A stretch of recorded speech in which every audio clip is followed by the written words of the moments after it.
다시 보는 십자가. 오늘은 피만이 하나님의 선에 이르는 길이라는 주제로 말씀드리겠습니다. 가인이 드렸던 제사를 좀 더 살펴보겠습니다. 가인은 최선을 다해서 제사를 드렸습니다. 그럼에도 불구하고 하나님께서는 그의 최선을 선으로 인정해 주지 않으셨습니다. 하나님께서 자신의 제사를 받아주지 않자 가인은 분하여 안색이 변했습니다. 창세기 4장 5절의 말씀이죠. 그때 하나님께서 가인에게 이렇게 말씀하십니다. 내가 선을 행하면 어찌 낯을 들지 못하겠느냐. 창세기 4장 7절입니다. 가인의 문제는 바로 여기에 있었습니다. 그는 자신의 최선과 노력이 하나님께 선으로 인정받을 줄 알았습니다. 하지만 사람의 최선이나 노력은 하나님께서 인정해 주시는 선이 되지 못합니다. 하나님께서 정하신 선의 개념과 사람이 정한 선의 개념은 본질적으로 다르죠. 그러므로 바울은 하나님의 선과 인간의 선에 대해 이렇게 말합니다. 선을 행하는 자는 하나도 없다. 로마서 3장 12절입니다. 그러면 가인은 아버지가 들려준 피 이야기를 건성으로 들었을까요? 아니면 아버지의 가르침이 뭔가 잘못되었다고 생각한 후 자신의 방법으로 제사를 드렸을까요? 아무튼 가인은 아버지의 가르침을 잊었거나 거역했음에 분명합니다. 그에게는 믿음이 없었습니다. 믿음이 도리를 따르지 않았던 가인의 결과는 비참했습니다. 가인은 하나님 보시기에 선을 행하는 데 실패했습니다. 자신의 노력과 선행도 하나님께 상달되지 못한 것이죠. 결국 믿음의 도리를 저버린 가인은 영원히 예비된 캄캄한 흑암으로 돌아갈 유리하는 별, 유다서 13절 말씀입니다. 그렇게 되고 말았습니다. 이것이 자신의 노력과 선행으로 쌓은 세상 종교의 비극입니다. 가인의 종말은 세상 종교의 결말을 보여주는 생생한 교훈입니다.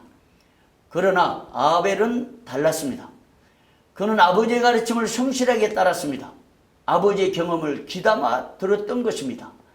아벨은 아버지에게 입혀주셨던 가죽옷의 은총이 자신에게도 임하기를 기대했을 겁니다. 더욱이 하나님께서는 짐승의 피로 드린 제사를 기뻐하신다는 가르침을 믿음으로 받아들였습니다. 그래서 아벨은 양의 첫 새끼와 그 기름으로 하나님께 제사를 드린 겁니다. 그런 아벨에 대해서 히브리서 기자가 이렇게 주문을 합니다. 믿음으로 아벨은 가인보다 더 나은 제사를 하나님께 드림으로 의로운 자라 하시는 증거를 얻었으니 하나님이 그 예물에 대하여 증언하심이라. 그가 죽었으나 그 믿음으로써 지금도 말하느니라. 히브리서 11장 4절입니다. 여기에서 양의 첫 새끼와 그 기름은 짐승의 피를 함축하고 있습니다. 양을 잡아 피를 흘리지 않고는 기름을 짜낼 수 없기 때문입니다. 아벨은 피 제사를 드린 셈입니다. 이처럼 하나님께서는 짐승의 피가 뿌려진 제사를 기뻐하셨습니다. 그 피를 보신 하나님께서 아벨을 의롭다고 선하다고 인정해 주셨습니다. 아벨의 승리는 믿음의 승리였습니다. 그는 믿음으로 피 제사를 드려 의롭다움을 받았습니다. 그는 믿음으로 피 제사를 드려 의롭다움을 받았습니다. 인간의 선행과 노력으로는 하나님의 의에 이를 수 없습니다. 오직 피만이 하나님의 선에 도달할 수 있는 길입니다. 가인과 아벨의 제사는 히브리서 기자의 증언을 통해서 명확하게 비교됩니다. 가장 주목할 만한 비교는 아벨은 가인에 비해 믿음으로 제사를 드렸다는 점입니다. 히브리서 기자는 아벨에 드린 믿음의 제사가 하나님께 의롭다움을 받은 이유라고 평가를 내렸습니다.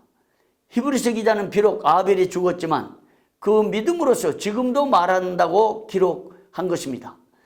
아벨은 믿음의 도리를 지금도 말하고 있는 것입니다. 그러면 아벨이 믿음으로 말하고 있는 것이 무엇일까요? 그것은 믿음으로 의롭다움을 받는 구원의 도리를 의미합니다.